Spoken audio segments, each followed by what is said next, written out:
શાંતિ મિત્રો, આજે આપણે આ સાબુદાણાની વેફર બનાવવાની છે। તો મેં લીલા મરચાં લીધા છે 3 નંગ અને આદું લીધું છે। અને જે આપણે આ બટેટાની વેફર પાડી હતી એ આપણે આ કતરણ હોય એ આપણે ફેંકવાની નથી, તો એને આપણે આ સાબુદાણાના પાપડ કરીશું, એમાં આપણે નાખીશું। સૌપ્રથમ પહેલાં આપણે આ આદુ મરચાંને ક્રશ કરી લેવાના છે અને પછી આને આપણે બટેટાને પણ ક્રશ કરી લઈશું। જો આદુ મરચાં મેં એક નાનું મિક્સર જાર લીધું હતું એમાં નાખ્યા છે। હવે જે આપણે આ બટેટાની કતરણ છે એ પણ આપણે એમાં નાખી દઈશું।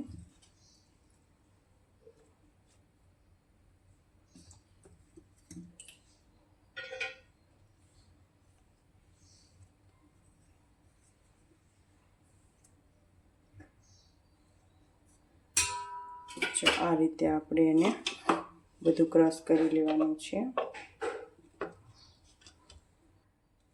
જો આપણે દળાઈને રેડી થઈ ગયું છે। હવે આપણે જે સાબુદાણા હતા એને પણ આપણે ક્રશ કરી લઈએ। આ આપણે એક બાઉલમાં લઈ લઈશું।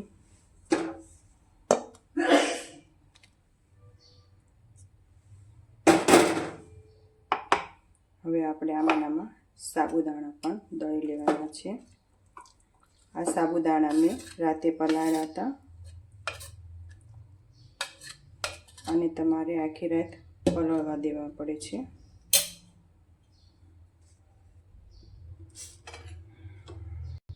જો આ સાબુદાણા પણ આપણા દળાઈ ગયા છે। હવે બીજા છે એ પણ આપણે એવી રીતે દળી લેવાના છે।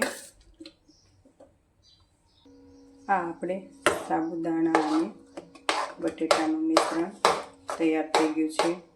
હવે આપણે આને ઉકળવા મૂકવાનું છે।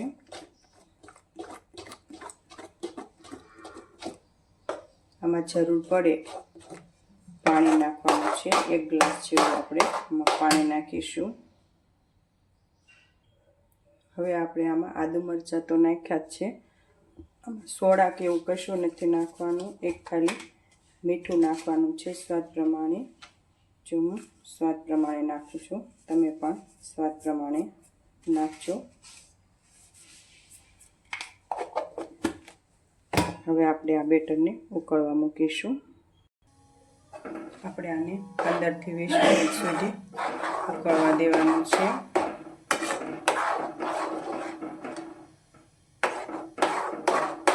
એમ ખ્યાલ ન આવે સ્વાદ પ્રમાણે તો તમે આવી રીતે સેજ આમ હાથમાં લઈને ટેસ્ટ પણ કરી શકો છો।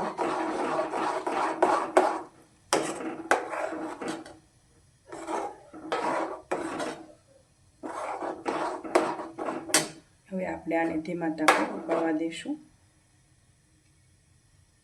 એમાં આપણે સાદું પાણી નથી નાખવાનું, જે આપણે આ બટેટાની વેફર ઉકાળી હોય એ પાણી મેં ફેંકી નથી દીધું, આપણે એ પાણી એમાં નાખવાનું છે। જો આપણે એમાં આ પાણી નાખવાનું છે। હવે આપણે એને ઉકળવા દેવાનું છે।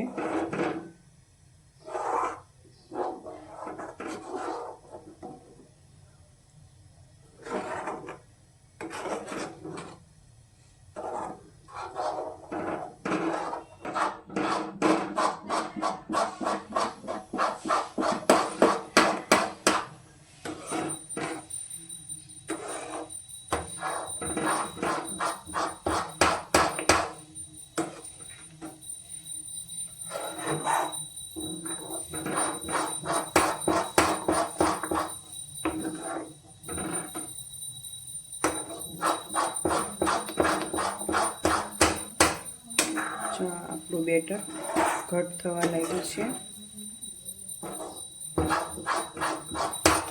હજી આપણે આને 5-1 મિનિટ રહેવા દેવાનું છે। જો આ આપણે બેટર રેડી થઈ ગયું છે। જો આવી રીતે ઉભરો આવે ત્યારે આમ તમને ખબર ન પડે તો આવી રીતે આખું આમ ઉભરાઈ જાય છે। જો આવી રીતે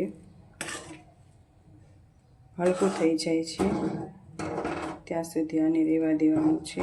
જો આપણું બેટર તૈયાર થઈ ગયું છે। હવે આપણે આને પાપડ પાડી લઈશું। જો આ પાપડ આપણે સાબુદાણાના કર્યા હતા, સુકાઈ ગયા છે. તો આપણે આ પાપડને આવી રીતે બધા ઉખાડી લેવાના છે. તો આપણે પાપડ સુકાઈ ગયા છે સાબુદાણાના. આપણે આ વેસ્ટમાંથી બેસ્ટ પાપડ બનાવ્યા છે.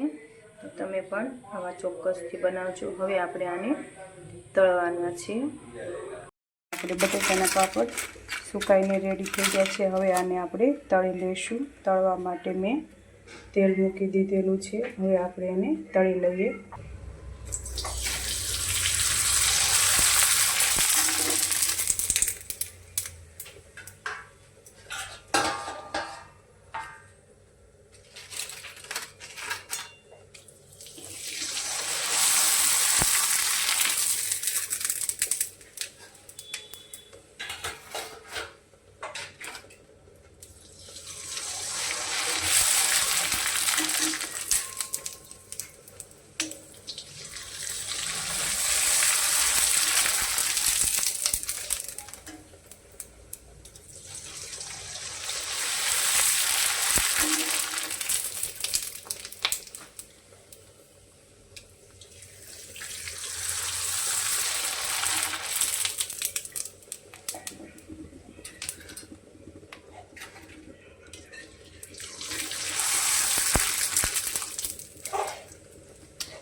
જો આ પાપડ આપણા તૈયાર થઈ ગયા છે. જો કુરકુરે પાપડ થયા છે અને ખાવામાં પણ સરસ થયા છે. તો આપણે પરમાત્માને આપણે ધરી દઈએ, પછી આપણે ખાવાના છે. ઓમ શાંતિ મિત્રો.